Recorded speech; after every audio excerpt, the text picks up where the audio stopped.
तेलंगाना में तेलंगाना राष्ट्रीय समिति के हार के बाद कांग्रेस पार्टी इक़्तिदार में आई और कांग्रेस पार्टी इक़्तिदार में आने के लिए उन्होंने मुस्लिम से कई सारे वादे किए थे। क्योंकि केसीआर के दौर में आर्मी एनकाउंटर में 5 मुस्लिम नौजवानों को मारा गया था और कुछ मस्जिदों को शहीद किया गया था। और दूसरी बात, वो माइनॉरिटीज़ के सब प्लान देने में नाकाम हुए।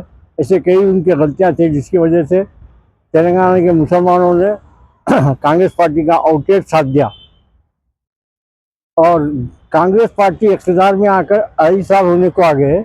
लेकिन कांग्रेस पार्टी के कारनामे अगर देखें तो वो केसीआर की टीआरएस गवर्नमेंट को भी पीछे छोड़ दिया है मुस्लिम्स को देने के मामले में।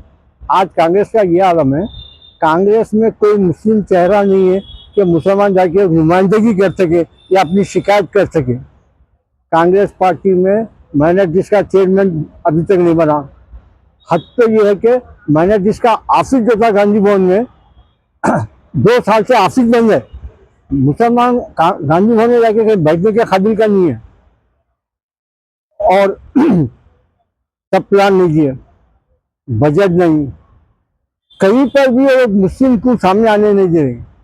मुसलमान अगर वीजा कैसे मुकाबला कर रहा तो कांग्रेस पार्टी वाले अपनी प्लानिंग से उसको हरा रहे हैं।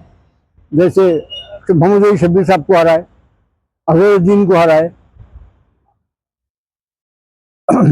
जुबली हिल इलेक्शन की बात आ रही, जुबली हिल में अगर अजहरुद्दीन को टिकट मिलता तो वो 100% जीतते, ये कांग्रेस को मालूम था। और वो जीतते तो उनको क्या कि काबीना में जगह देना पड़ता था। और रेवंत रेड्डी सीधी आरएसएस एजेंडे पे काम कर रहे हैं, तो वो ये नहीं चाहते थे कि उनकी काबीना में कोई मुस्लिम एमएलए या मिनिस्टर बन के आए।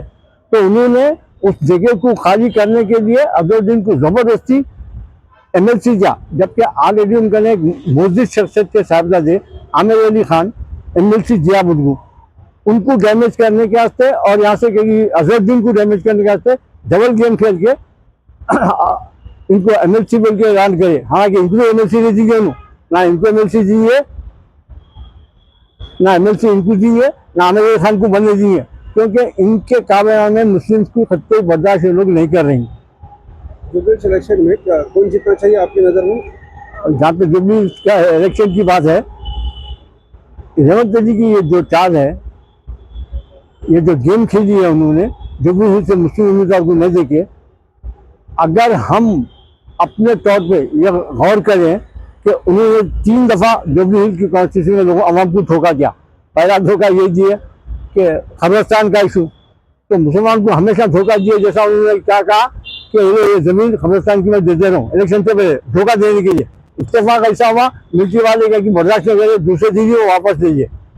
हालांकि इन्हीं का समझे इलेक्शन तक टाल दूंगा मैं बोल के उसमें नाकाम हो गए वहाँ पर। और दूसरा, अजहरुद्दीन को धोखा दिया उन्होंने। और तीसरा, वहाँ पर बाबा फसीउद्दीन इतना जुल्म किया हुआ है, उनकी वजह से एक नौजवान बच्चा क्या कि खुदकुशी कर लिया और वो फसीउद्दीन को अपने साथ गोद में बिठा लिए। तो मैं जहाँ तक समझता हूँ जुबली हिल की आवाम अच्छी तरीके से समझती, और खासकर मुसलमान तो मैं समझता हूँ 100% समझे गए कांग्रेस की पॉलिसियों को। इस बार वो इलेक्शन में यकीनन कांग्रेस को बराबर सबक सिखाएंगे।